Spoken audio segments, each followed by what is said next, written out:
Hey, how are you? Quick reminder that this and all podcasts aren't a substitute for professional advice about your specific situation. The views expressed here are mine and those of my guests only. We're here to spark some thoughts, challenge some perspectives, and maybe, just maybe, help you see the world a little differently. Disclaimer, side effects may include increased self-awareness, unexpected insights, and the occasional uncomfortable truth. Transform responsibly. They say the truth will set you free, but first, it will break you open. Today's guest has lived through that breaking and now walks the path of protector, witness, and warrior. Today, you're going to hear part one of my two-part conversation with Jerome Elam, the president and CEO of the Trafficking in America Task Force. He's maybe one of the most inspiring people I've had the honor of speaking to. If you're looking to hear from a real-life superhero, someone fighting the most evil people walking the earth today, then hang tight. You're not going to believe what Jerome has overcome. You will be astounded by his story and inspired by the work he is doing today to protect vulnerable children. And don't forget to tune in next Wednesday for the powerful conclusion of this conversation. Before we begin, a quick note. This podcast is for informational purposes only and should not be considered a substitute for professional advice regarding your personal circumstances. The views expressed are solely those of myself and my guests. Also, today's episode contains sensitive content, including discussions of trauma, suicide, and child sexual abuse. If these topics may be distressing to you, please prioritize your well-being and consider whether this is the right time to listen. Resources for support are available in our show notes. Please take care of yourself. Okay, let's get started.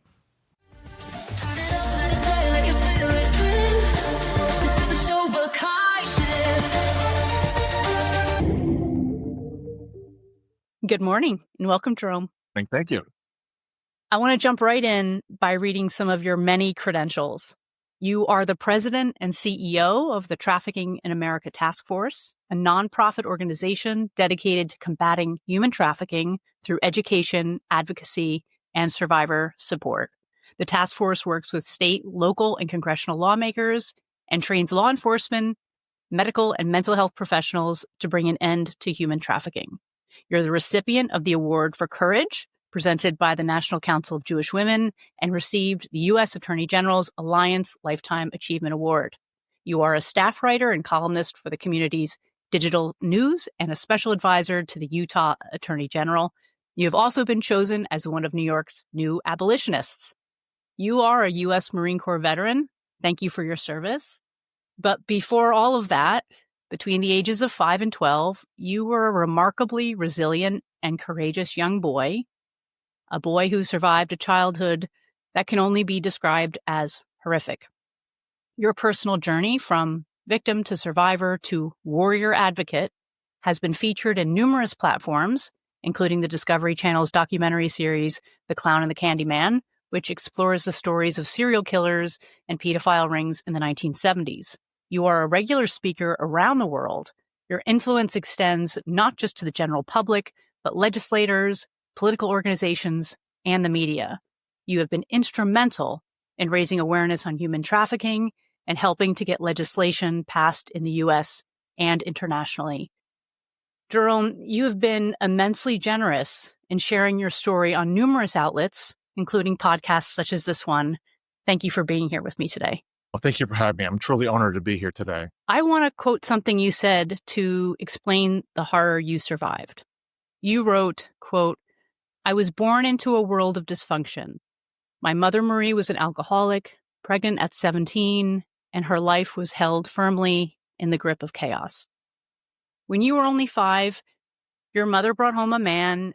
It started well, but then he began molesting you, and then he used you for child pornography, and ultimately sexually trafficked you through the pedophile ring he belonged to.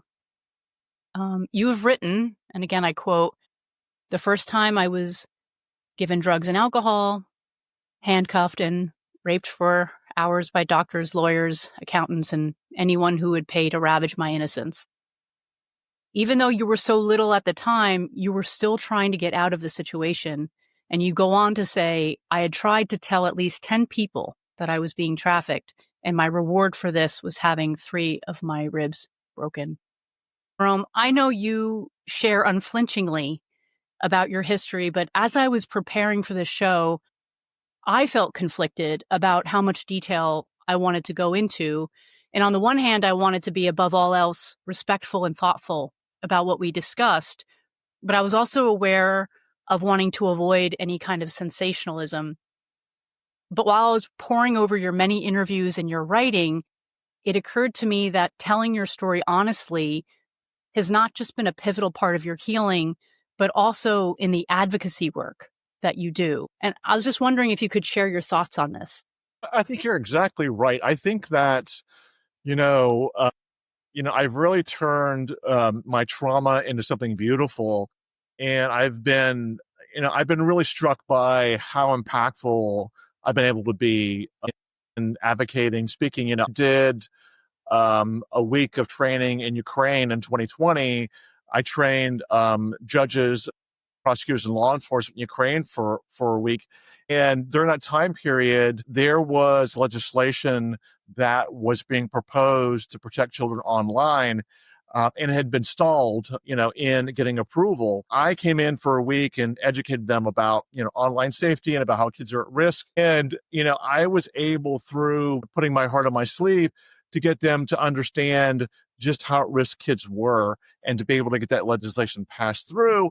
And as my supervisor told me at the time, she said, look, you were so effective because you're a man, a veteran, and a survivor. So as a man and a veteran, you directly mirror those who are in power in Eastern Europe. And so I was able to really, break through that wall and get them to understand just how anybody could be at risk. Doesn't matter who you are, you can still be at risk of being exploited in traffic. I'm so inspired by everything in your story, which we're going to get into. But right off the bat, as I'm hearing you talk, is that this is what leadership looks like, is you're using a part of your vulnerability and your experience, not just your functional experience. Obviously, you're a very smart person, but you have the wisdom to understand how to use those aspects of yourself to influence people, to bring people along.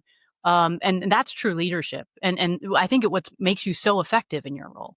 Thank you. And, I just want to say, and I love that you mentioned vulnerability, because I have to say, as I often do, that I wouldn't be here today if it wasn't for a female survivor that taught me that as a man, I could be vulnerable and powerless as a child and still be a man. Because one of the things that we see is that male survivors or male victims of sexual violence or sexual abuse, they have 14 times or 32 times the suicide rate of the norm. They have, 50% the rate of incarceration of the norm. So for males in particular, we just have a very hard time, getting away from that, being controlled by our egos and being able to talk about things that have happened to us. And again, what kind of spurred me to be here and be an advocate was Jerry Sandusky and his trial. And I think that, there was something that just kind of struck a chord to me that said, you really need to go public with this and talk about it. So, I was very fortunate that, I wrote an article that I sent out to the news outlets, and it was picked up in the Washington Times. And they said, well, we can publish this on a one-time basis. And I said, great. We can't pay you. I said, no problem. So an article did so well, they offered me a column. I think, my initial motivation was anger at how many children were being abused and trafficked and how it was still happening every single day. So I got angry and wrote this article. And then, when you put yourself out there publicly, you're like, what did I just do? Yeah. But I found that it was the best thing that I ever done in my life, because I began to get contacted by people from the UK, men and women, UK, from the Middle East, from Africa, India, all over, saying, you just told my story. So that for me was a real godsend. And I was really grateful to be able to have that kind of outreach. So I think the important thing for us as survivors is to understand our value in this world, and that we have to overcome that feeling of worthlessness that we are subjected to when we're trafficked, and begin to understand our value. And I really find that it doesn't matter where you are in the world, that we all suffer trauma in the same way and our hearts all feel pain in the same way. I've just been grateful to stand in the gap for victims and survivors who feel like they can't speak out. I say on this show a lot that we're both the writer and the main character of our lives, and that by reclaiming our story, we empower the part of ourselves that didn't have power when we were younger and typically when things have been done to us. Your story I see as a hero's journey, except that you weren't just fighting one dragon, you were fighting many dragons, and the odds were against you. You're defenseless and outnumbered, but you couldn't be broken. And though you would have been too little to give yourself credit at the time, your inner warrior was just growing and becoming stronger and stronger. And then, of course, at the age of 12, after 7 years of unspeakable abuse, you came to feel your life was, I think you quoted, an abyss of worthlessness and pain, and you had tried to take your own life. Luckily, you woke up in an emergency room to the sound of a nurse arguing with doctors, and she could clearly see that you had been a victim of abuse and needed immediate intervention. I'm wondering what it felt like to have someone stand up for you after so many years of being let down and ignored by probably every adult that had seen you. Do you recall what that felt like? Honestly, it was like a dream, because I think that, when you come from a situation where you're being exploited or trafficked, hope is the only thing you have. And I held on to hope the entire time. But I think that trust is the other issue that becomes very difficult. So I kind of held my breath. I'd been praying for this for so long. It was kind of like a dream. Over time, I began to accept that I had fully escaped this. I think even as adults, survivors of exploitation and abuse, you can really look over your shoulder and feel like, am I really free of this? You're still in fear that you're going to get pulled back into it. That at that particular moment that God had really spoken to me and said, this is it. This is where your life begins over again and you begin to live my purpose. And so I just had this unshakable direction and confidence in my life that I knew what I had to do. And it just sometimes it seems like it was yesterday, and sometimes it seems it was like a long time ago. For me, as long as I'm still doing the work and being a voice, I feel like I'm fulfilling my purpose. There's so much suffering out there. I want to go back to something that you briefly mentioned as well. I spent 25 years with a trauma therapist working through what happened to me. And one of the things that I did was I would often sit in that chair and say, why am I here? And so many kids or children around me didn't make it. It came down to, I had one person in my life who was a great aunt who showed me unconditional love for a period of time. And so that became the tether that bound me to want to survive, want to live, want to go on. What we see, Mary, when we look at victims and survivors, the ones who have this vacuum of love that tend to struggle the most. And so I was very fortunate to have that one person. Thank God, for my wife and my kids, because they show me unconditional love. That's the one thing that we strive for in this work, in anti-trafficking work, is to get these victims and survivors to look in the mirror and love who they see. Teach them how valuable they are in this world. And, we just keep going until they really understand that they're going to have happiness and peace, and that the past is the past. And today is a new day. It's a blank page, and you start over again. Wow. I didn't know that about that aunt. It makes me think, as I often do, as I'm kind of going both sides of what it feels like to be in a certain situation and then what it feels like to be a safe other, is that we underestimate sometimes the impact that we can have on others. And I do want to talk to you a little bit about what we can all do, but it occurs to me that the kindness that person showed you, even though it was minimal in scope of everything else that you were feeling, being that you were so strong, you really held on to it. It was so special that I could imagine, each one of us, when we encounter people in the world, and it could be a stranger, just being an act of kindness, or maybe volunteering or getting involved with people who are in trouble directly, we can't imagine how valuable that could be for someone else, how that could be a lifeline, how that could be a thread that is a major asset in their healing later on down the line. Absolutely. And one of the things that we have to understand, Mary, is that familial trafficking, people trafficked by their families, that can be about 30% of victims, because there are cases documented of 3 generations of a family trafficking kids. And that can be a very difficult form of trauma to overcome, because in essence, I had to divorce my family. I had to just walk away from them, because even at the periphery, it's either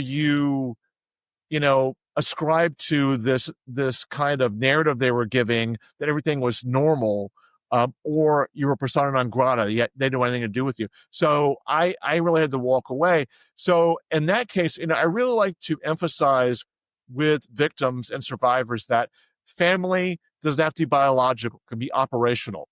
You can choose who you have in your life, and you can choose those who are healthy and are looking out for you and your well-being, as opposed to those related by blood. Because, when you come from these dysfunctional settings, especially, it can be very hard to break free from that. And I think, and unfortunately, I describe myself, as a young man, as a chaos junkie, because there's this really great book that helped me. It's called Getting the Love You Want by Harvard Hendricks. And it teaches you how to get into relationships. But one of the things that it talks about is the concept of an imago. And what that means is that the people you encounter as a child shape your choices as an adult. And so unless you break that cycle, you're really going to be just doomed to never find happiness. So I knew I had to break that cycle. And thankfully, through therapy, I kind of broke that cycle and kind of moved on. Because for victims especially, it can sometimes be the devil versus the ones you don't know. So you can just get into these chaotic situations over and over again until you break that cycle. You're never really going to find that, be self-actualized and know what happiness is. So I just was so grateful that, I was able to kind of break free of that and really just, end that cycle that had been perpetuated for so long in my family. And I think this is a great call out, again, just to continue to emphasize the courage. And all trauma survivors are courageous, and that's what they have to carry every day.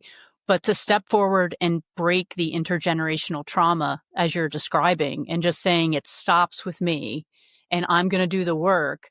I didn't ask for this. I now carry the burden of this, and I'm going to be the one that stops it. And I'm going to do it through therapy and work and holding myself accountable and not using any of that past as an excuse. If anything, you've even raised the bar even higher for yourself. I think I've said sometimes the familiar bad is often more appealing than unfamiliar good.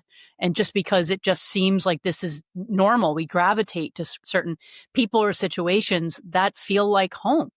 And people won't understand it, and we can reenact a certain dynamic or a certain challenge over and over again until we break through and understand it. In some ways, we're still hoping, I think, in some ways, of fixing the original situation. And there is a part of wisdom that comes with, I can't change those people, but I can't settle, as you're saying, to accept their narrative or to accept certain conditions. I tend to have pretty high expectations in my relationships these days. There was a time where I had profoundly low expectations. And it took a long time to realize that what good was, what even healthy was, no less, the subconscious belief that I deserve better. And this is what it should look and feel like. And I'm calling out a plug for trauma therapy as well. People who have experienced trauma really need a very special type of therapy to help navigate many of the things that you're discussing here. Yeah, it's like an onion. You peel back the layers as you go along. And one of the things I'll share with you and people watching this podcast is that there were many, many times in therapy over those 25 years, I would say, can't you make this go faster?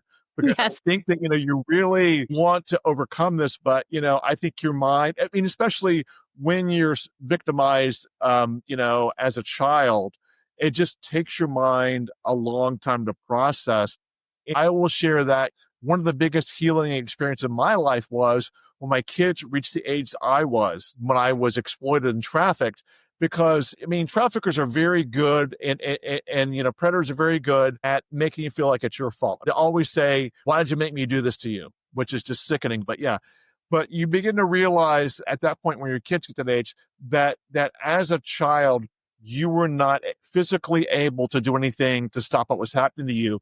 But I think until that point, you can really have that self-blame. So that really allowed me to get past and transcend that. It's, it's always a work in progress. I tell people, there's still days that I feel the pain, I struggle, but through therapy with the tools and the support system, I'm able to get through that really quickly. I can't overstate the value of trauma therapy. We're gratefully progressing and learning more about how to help victims of exploitation and trafficking. But at that point, I was pretty much teaching my therapist how to deal with someone who had been exploited and trafficked.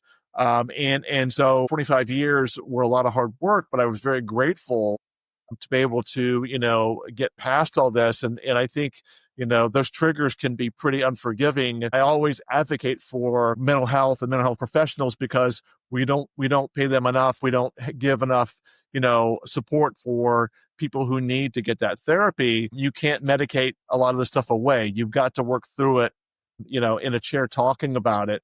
So I'm really grateful to have, in my own work, we always put therapy out there as a choice because we don't want to force it upon people, but we tell people it's a choice that they can take. And I just always say how much has benefited me, but you have to get to that point where you want to get past it. You've got to choose that you want to take that first step on the healing path.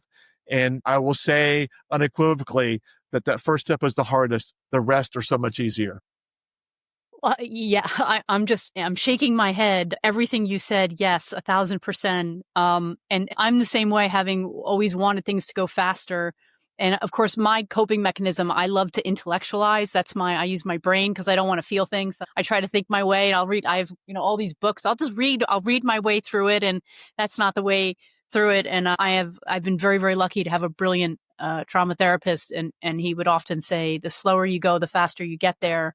And that might even mean slow in the progression of even choosing to enter therapy, as you're saying, is that this is about you participating. Certainly people who've had things happen to them against their will, you don't want to force anything. That's just re-traumatizing.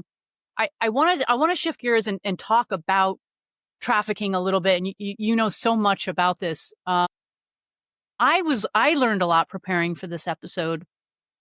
The term trafficking has evolved significantly, both legally and socially, in the last 20 years.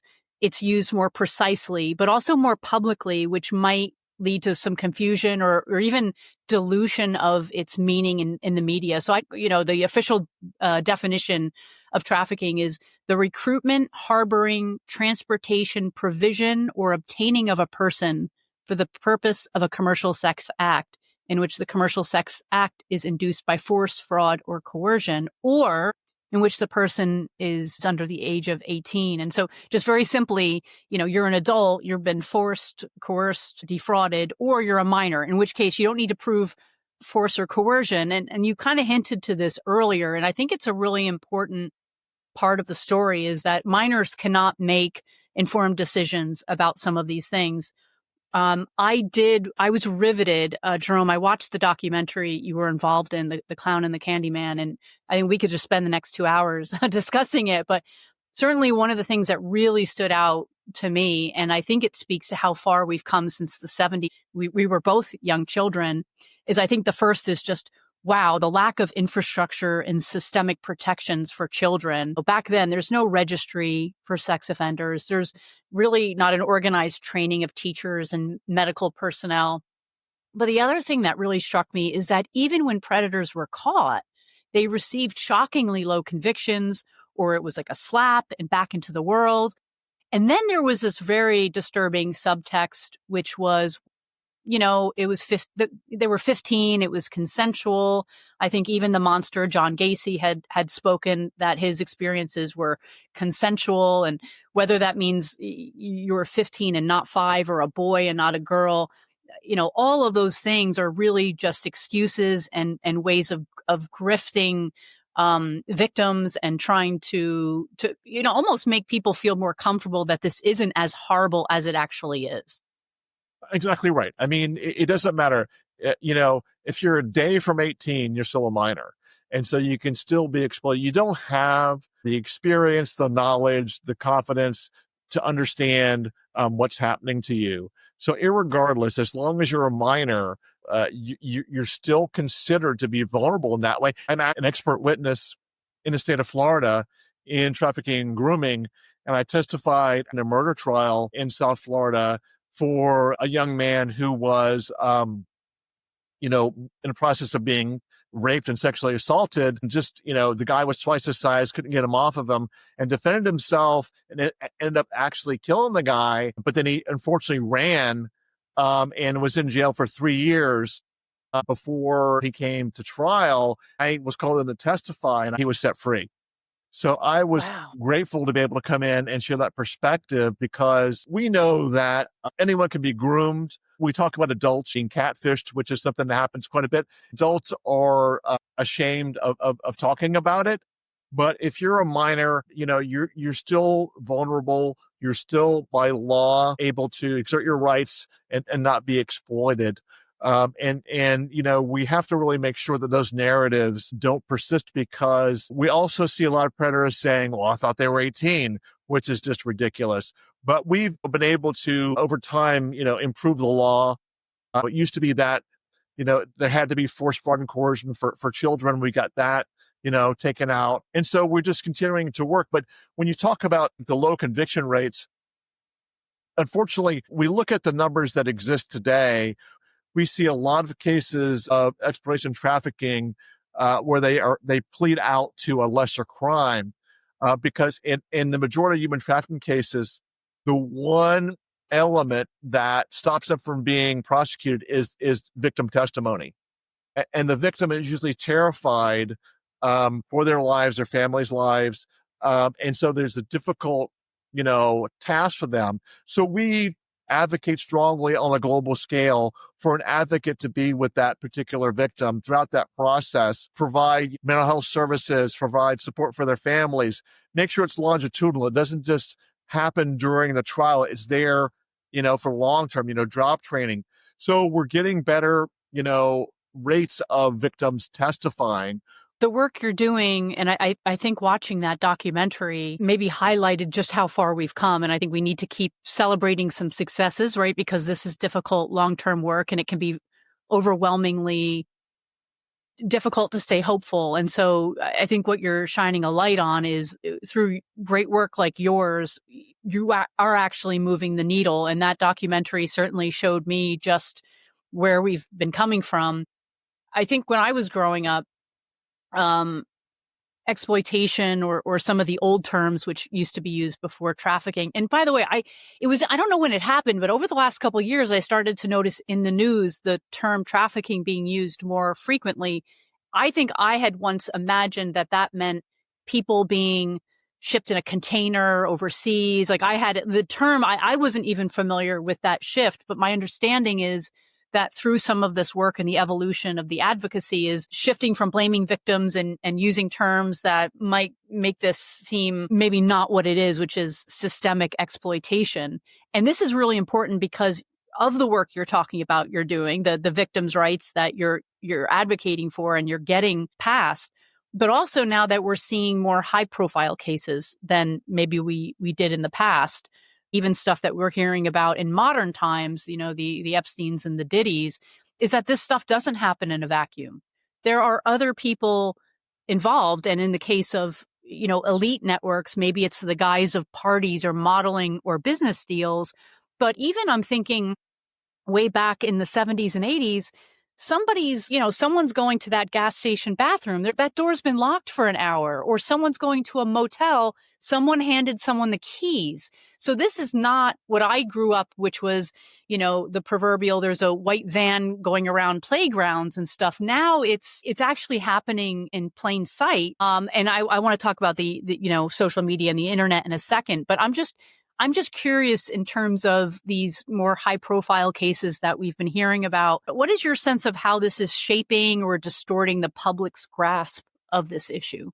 Well, Mary, back when Jerry Sandusky was arrested, I wrote an article because I really felt that people thought that, Jerry Sandusky being arrested took all sexual predators off the street.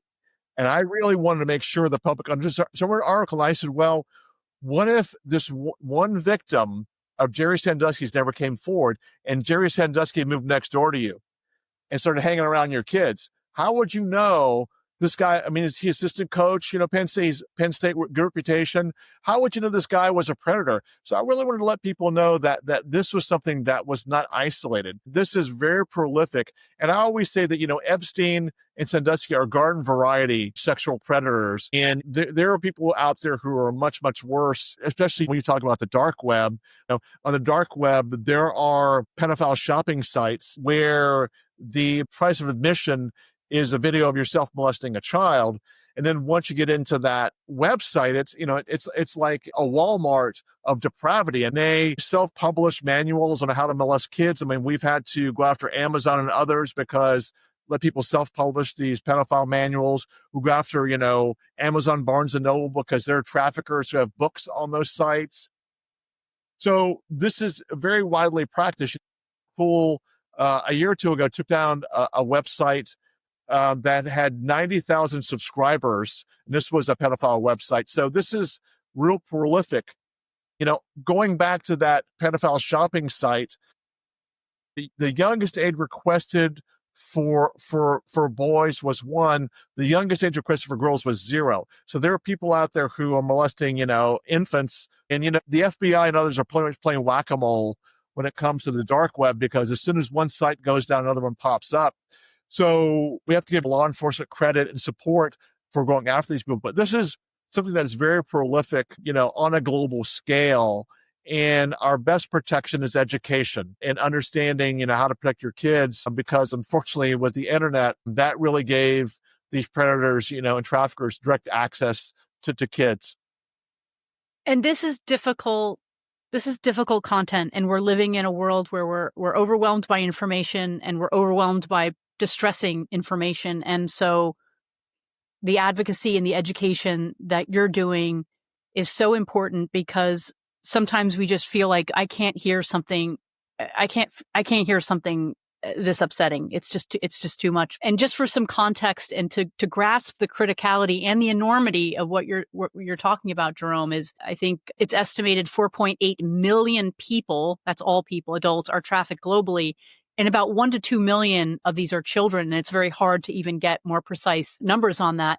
But to your point about sexual exploitation and grooming online, just last year, the National Center for Missing and Exploited Children received something like 30 million reports of online sexual exploitation and grooming. And then since generative AI, they're seeing surges up 1,300%. As overwhelmed as I feel by these numbers, I just feel that we have to pay attention, because as you say, that the cards are stacked against us. We're not talking about the white van and the milk carton anymore. Technology has made this evil efficient and difficult to capture, but it also feels, I don't know, it feels as though almost there's this shift about making some of this normal. And now certainly the dark web is another layer, another depth of depravity that is clearly outside the norm, but those numbers of subscribers just tell you how it's shockingly not as underground as you think. That's a lot of people that are going there. But even things like OnlyFans, right? Or some of the pornography sites, when the internet first came out, that you needed a credit card, there's no age gating. And that material, that content is now accessible to everyone, including, I see, I go to dinner and there's like an 8-year-old with an iPad at the table next door because they want to keep them quiet. If that has internet access and there aren't adult filter controls on that machine, that child can access this content, which now exposes children. No, I mean, the lines are blurred. Yes, the dark web. And also it's almost becoming more normal in the regular web. And we can't let that happen. We have to keep pushing back against that narrative. And, I'm actively involved in the fight against Pornhub and MindGeek, who just have done these horrific things. Can you say more about that? Because there's some important stuff happening right now in that. Right. And with Pornhub, there was no vetting whatsoever of people who were being exploited in these videos. And so this was a deep well of depravity where people could go and access just about any kind of despicable stuff they wanted to look at.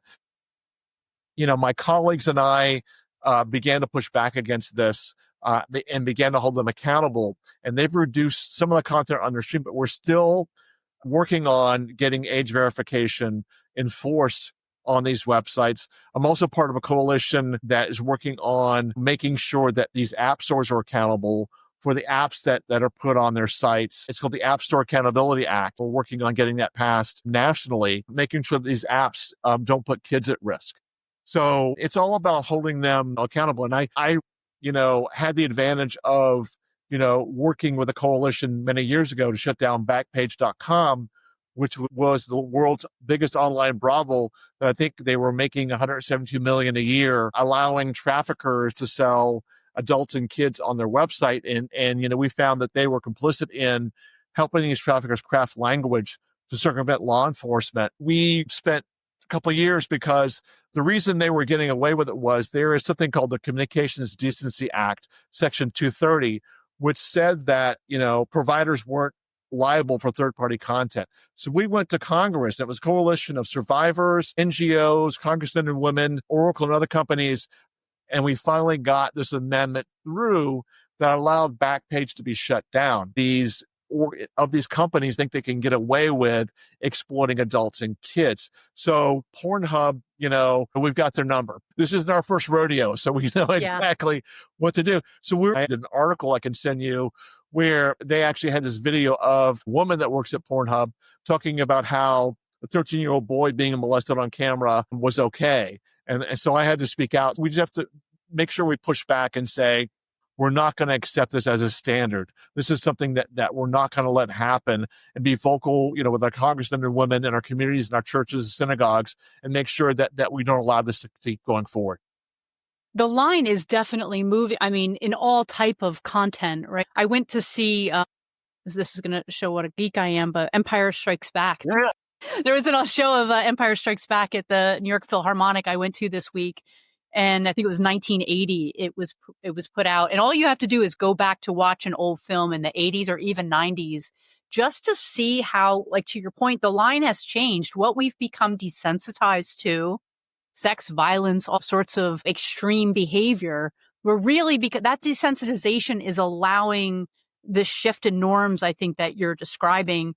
And as I'm listening to you and thinking about how someone like me can get involved, it occurs to me that paying attention to this shifting norm and being aware of these laws and that you're trying to get passed, we all have a responsibility here. And I think being informed citizens and paying attention to this stuff is really, really important. This is kind of random, but a couple months ago, there was an earthquake in San Diego, and I think the camera in the San Diego Zoo had captured the moment the earthquake hit. And they have a video of the herd of elephants running to form a circle around the babies. And it just struck me. I mean, I love animals, but it just struck me as that in the animal world, there's this instinctual behavior for the adults, not just the parents, but the adults in the community, or in this case, the herd, to protect the vulnerable.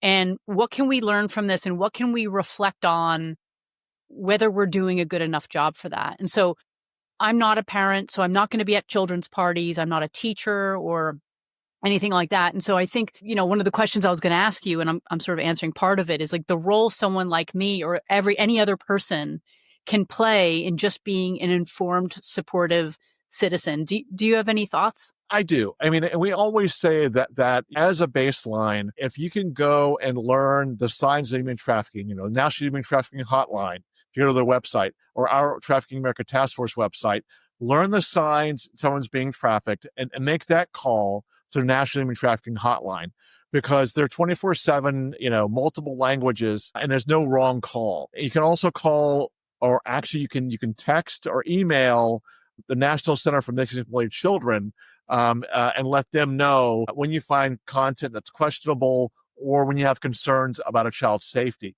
So there's a lot of ways that you can start, and you can move on from there to volunteering with their organization, you're writing an op-ed, you check in with your local state representative, local representative, your congressional representative, find out what they're working on and make sure they understand how important this subject is to you as a voter and encourage them to pass more legislation.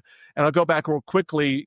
I just worked on a bill with Congress on artificial intelligence and what we call CSAM, which is child sex abuse material. Artificial intelligence being used to generate child sex abuse material that's kind of circumventing the law because it's not an actual person, but it's still generated, sex abuse. So we're trying to shut that down. Also, with cryptocurrency and Bitcoin, all these things, that's commonly being used to pay for human trafficking and exploitation. So it's a matter of keeping up the law. But letting your man or woman know that you're concerned about this issue. You can Google what legislation is out there or being proposed, at your state or national level, and get involved with that. And then again, you can volunteer with an organization, just become more knowledgeable.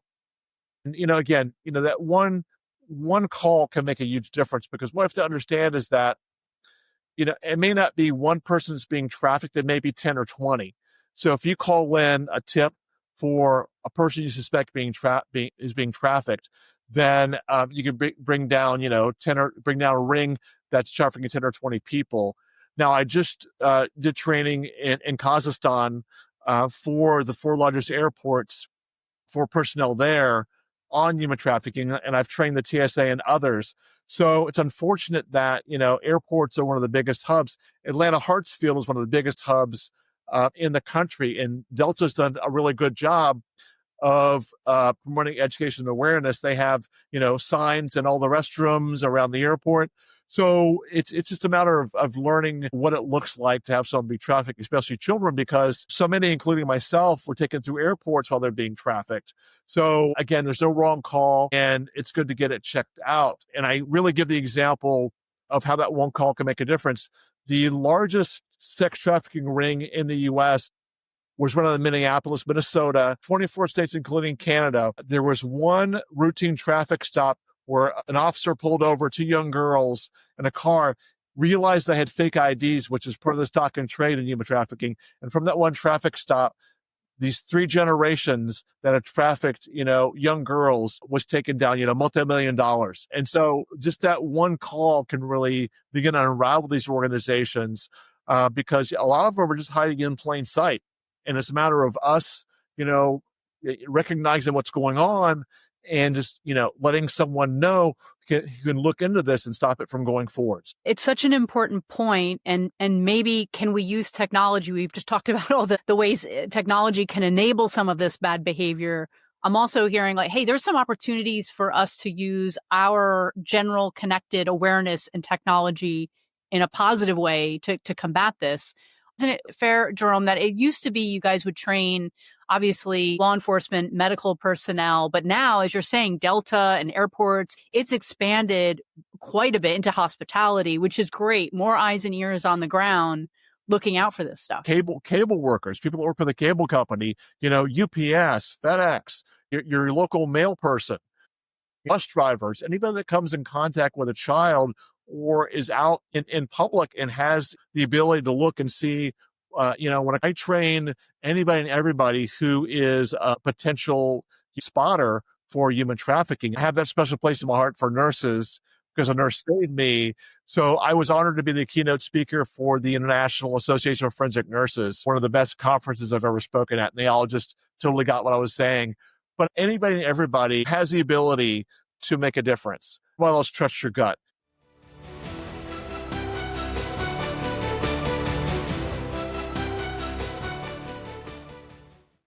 Hey there, Mary here. If this conversation sparked something in you, a new perspective, a question, or maybe just a moment of recognition, I'd love it if you hit that subscribe button and share this episode with someone who needs to hear it. Your support helps us reach more people ready to become the change their lives are waiting for.